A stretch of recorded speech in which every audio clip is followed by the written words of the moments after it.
is Enrique Olivares and welcome to Ollie's Journey. For today, I'm going to show you guys how to do a water heater flush. I'm going to be doing a water heater flush on this gas water heater. If it's an electric one, it'll be very similar to it, just one step will be different, which I will explain.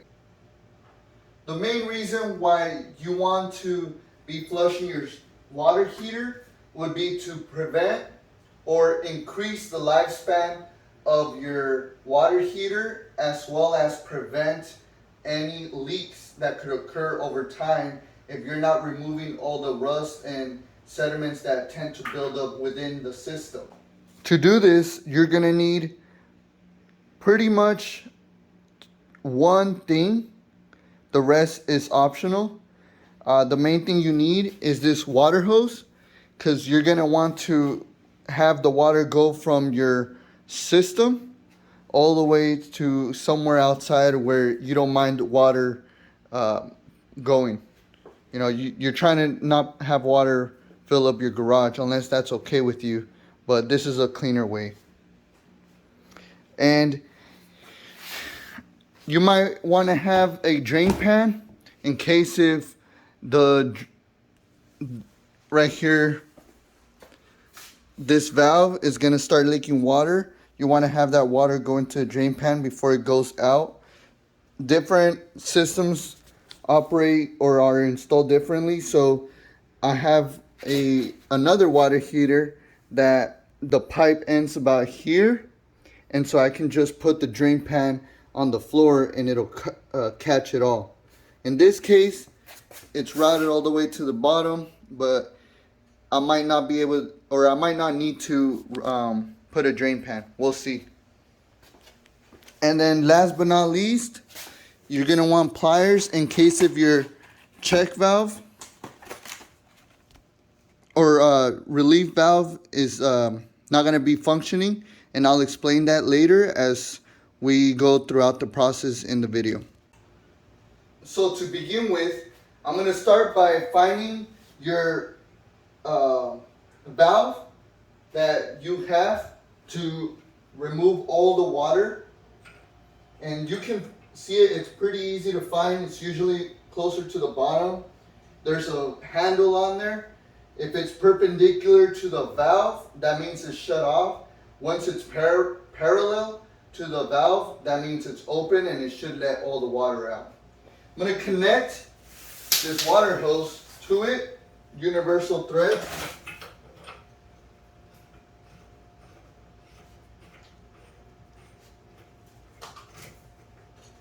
Now sometimes when you open it, if the water hose seal doesn't seal right, it's gonna allow some water to come out. And so you might want to have a bucket there if you don't want to make a mess. Okay, so we get that. The other end of the hose, I like to just send it out straight into the driveway, which I will show you in a bit. The next step would be, before you do anything, you want to turn off the heat element. So if this was an electric water heater, you're going to want to go to the breaker and where it says water heater, you want to turn it off. So the breaker is usually on the outside of your home in the front where it's easily accessible. You'll see it'll be this one right here. And you come down, open it up, and then it tells you they should have a label of what they are, and you'd want to turn it off to cut any electrical power in the system. Don't forget, if you have an electric unit, you want to come back and turn it on, which I won't have to worry about it with this one because I have a gas operated water heater. So now that I explained about an electric water heater, I'm going to show you how to turn it off for a gas operated water heater. You're going to find the system control, and it's going to be, usually there's an arrow pointing to what setting it's at. You just want to turn it to pilot. So the arrow is here, and I'm gonna turn it on to pilot. Or if you don't feel comfortable, you can turn it to off, but it would just, you'll have to make sure you restart it all completely. Now that the setting is off for the gas operation, I'm gonna come over here and turn off the gas. There's a knob, this yellow line, sometimes it's gray or brown. This flexible line is a gas line that connects to your water heater. There should be a valve always on the connection side, and you just have it perpendicular to let you know that it's off. And this is just a safety precaution. So once the gas operation is off, now you move on to turning off the water valve, which is up here. I'll show you right now. And what that does is the water valve allows water to go into the system, and then it sends it back out. When it sends it back out, it should be warm or hot. And so what we're gonna do is turn it off right now. So as you can see, that blue handle, that is a water valve for the water heater shut off. And now that it's perpendicular to the valve, that's letting you know that it's shut off and no water should be going into this system. Now in this case, there is another valve for the hot side, and that should go into your home, but most homes don't have two valves. This one, they just like to put extra. And so what I'm gonna show you is, I'm gonna pretend like it doesn't have that valve, and I'm gonna show you what you wanna do next. So once it is off, I turn on the faucet until you see the pressure go out, to let you know that there's no more pressure in the system for the water heater. So as you saw, the hose is connected, the gas is turned off, so there's no more heating element that's gonna be heating up the water. I shut off the water valve, and I made sure that there's no pressure in the line going to the house. And so we're ready to start flushing it out. The next step from here would be turning on or opening this valve to let water out of the system. Now, it's gonna have a hard time letting water out because there is no opening on the top end that would allow it to relieve pressure and send more water out. So what you do is you go over here to this valve. This is the relief valve, and it has a toggle that's loose. What you want to do is switch it so where it's straight up. And what that does is it pulls a spring back and allows air to now go out this way. If there's pressure in the system, it will allow water to also come out, which is why we opened the valves in the house, or not the valves. I opened the faucet in the house to allow the pressure to be relieved before I started this process. Now you can hear the water coming out, and I'm going to show you right now how it would look in the driveway. But you can hear the water coming out, and it's dispensing water out.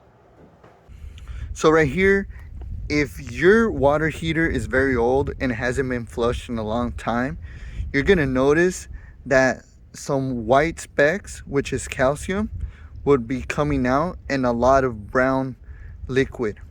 In this case, this water heater is pretty new and it's pretty clean. I just flushed it not so long ago, but I'm redoing it for this video, and so it's not gonna be noticeable.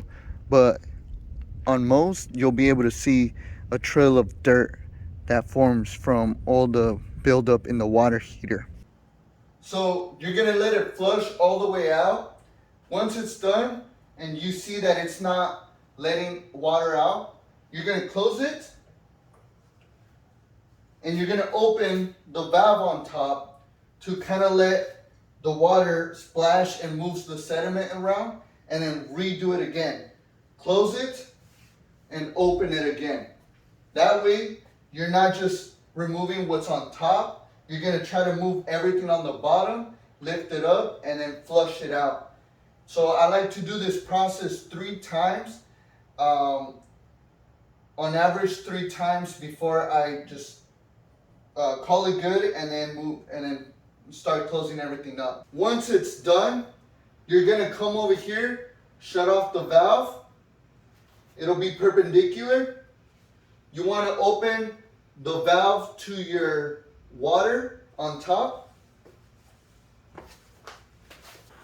and you want to flick this switch.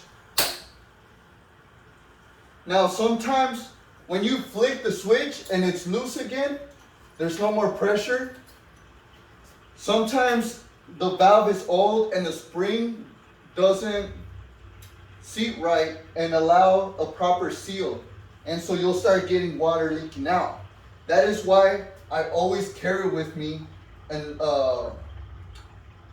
extra relief valve in case if this happens to me. You just unscrew it, put in the new one, and then screw on the tube that's attached to it. It's not welded. It shouldn't be welded. It's always screwed on. That way it's easily replaced in a moment where you're trying to just finish it up and this doesn't start operating for whatever reason. You just quickly unscrew it, screw the new one, and call it a day. The only thing when you go to the store like Lowe's or Home Depot or any plumbing hardware store is if you're gonna buy a relief valve, they're all pretty much the same in threads, but not in length. So some stick out more than others, and you want to make sure that you're not gonna get one that's too short for what it's been plumbed for. Besides that, it's remove and replace, quite easy. So we're gonna make sure there's no air bubbles in the system. You're gonna keep it on until it's completely smooth and running water non-stop. Now that you have your water heater shutoff valve on top and here closed, you're gonna turn on your gas, and on the water heater there should be a label that would explain how to turn on the water heater for your home. If it is an electrical water heater, you want to go back to where the breaker is and open the breaker. That way you have electrical power running through the system again. In this case it's gas, so we turn on the gas and we go by the steps that it shows here how to turn on your gas water heater. So the last thing that there is to do now would be to disconnect your water hose.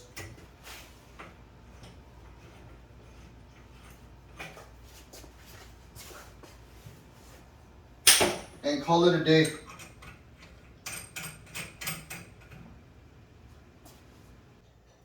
So as I mentioned earlier, the purpose of this flush is to increase the lifespan of your water heater, and that would save you tons of money when it comes to having to replace your water heater, because it'll prolong that event. Now, another thing that you should consider looking, and although I do not have the time right now or the necessity to do it, but at the top of your water heater, there's a hole with a rod node. You can Google it, and what that does is it tends to attract all the rust and calcium and it destroys. It's a sacrificial rod. So if you replace it when you're doing this water heater flush, that's going to help you also prolong the life of your water heater. Now, if you haven't replaced that rod node and it's been 2 to 3 years or more, and you live in an environment with hard water, the chances are that rod node is going to be stuck and seized, and you're not going to be replacing it anymore. So if you have a newish water heater, I highly recommend to start replacing that rod node during the flushing service to increase the lifespan of your water heater.